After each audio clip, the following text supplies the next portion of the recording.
આજે સવારે ગુજરાત રાજ્ય એસટી નિગમ દ્વારા સુરત સેન્ટ્રલ બસ સ્ટેશન ખાતે સુરત મેયર દક્ષેશભાઈ માવાણી તેમજ ધારાસભ્ય કાંતિભાઈના વરદ હસ્તે ન્યૂ બ્રાન્ડ બસોને ફ્લેગ ઓફ આપી પ્રસ્થાન કરાવવામાં આવ્યું છે।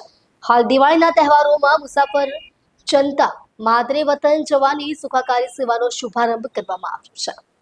ગુજરાત રાજ્ય એસટી નિગમ દ્વારા સુરત સેન્ટ્રલ બસ સ્ટેશન પર આજે સવારે એક ઐતિહાસિક કાર્યક્રમનું આયોજન કરવામાં આવ્યું હતું। આ કાર્યક્રમમાં સુરત મેયર શ્રી દક્ષેશભાઈ માવાણી અને ધારાસભ્ય શ્રી કાંતિભાઈ બલર ત્યાં હાજર રહ્યા હતા। તેમણે નિગમની નવી બ્રાન્ડ બસોનો શુભારંભ કર્યો અને વરદ હસ્તે તેમને ફ્લેગ ઓફ કરી પ્રસ્થાન કરાવ્યું હતું। આ નવી બસો દિવાળીના તહેવારોના સમયગાળા દરમિયાન મુસાફરો માટે માદરે વતન જવા સુખાકારી સેવાનો એક ભાગ છે। આ સેવાનો ઉદ્દેશ તહેવારોના અવસર પર લોકોને તેમના સ્વજનો સાથે જોડવાનો અને તેમની મુસાફરીને વધુ આરામદાયક બનાવવાનો છે। નવી બસોના પ્રસ્થાન સાથે જ આ સેવાનો પણ શુભારંભ થઈ ગયો છે, જે દરેક મુસાફરોને સુખાકારી અને સુવિધા પૂરી પાડશે।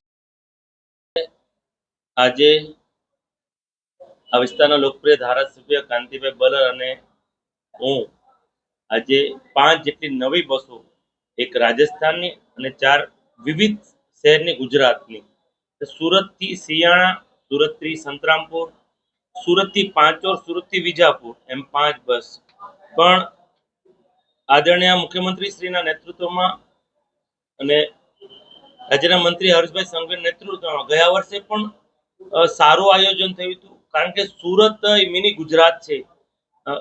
ગુજરાતના 33 ડિસ્ટ્રિક્ટના લોકોએ સુરતની કર્મભૂમિ બનાવે છે અને દિવાળીના સમયે, રજાના સમયે પોતાના વતન જતા હોય ત્યારે સરકાર શ્રી દ્વારા ખૂબ જ સારું આયોજન થઈ રહ્યું છે। તેમાં આજે 5 જેટલી નવી બસોનું આજે કાંતિભાઈ બલરના હાથે અમે ફ્લેગ ઓફ આપવાના છે। સાથે સાથે સરકારનું એક ખૂબ જ સારું ઇનિશિયેટિવ છે કે સૌરાષ્ટ્રમાં પણ અને સૌરાષ્ટ્રમાં જે ગામ હોય એટલે ગામવાળા પણ બુકિંગ કરે તો જે સોસાયટીમાં જઈને એવી બસોને 12 જેટલી બસ બુક થઈ છે કે સૌરાષ્ટ્રમાં, સુરતમાં, વરાછામાં એની સોસાયટી તેના ગામ સુધી નું આયોજન કોઈ કરતું હોય તો આ ભારતીય જનતા પાર્ટીમાં ની સરકાર કરતી હોય છે। આ વર્ષે પણ 1600 જેટલી બસનું આયોજન કર્યું છે અને આદરણીય હર્ષભાઈ સંઘવીએ તો કીધું છે કે હજુ વધુ બસ મૂકવી પડે તો સરકાર તરફથી અમારી તૈયારી છે।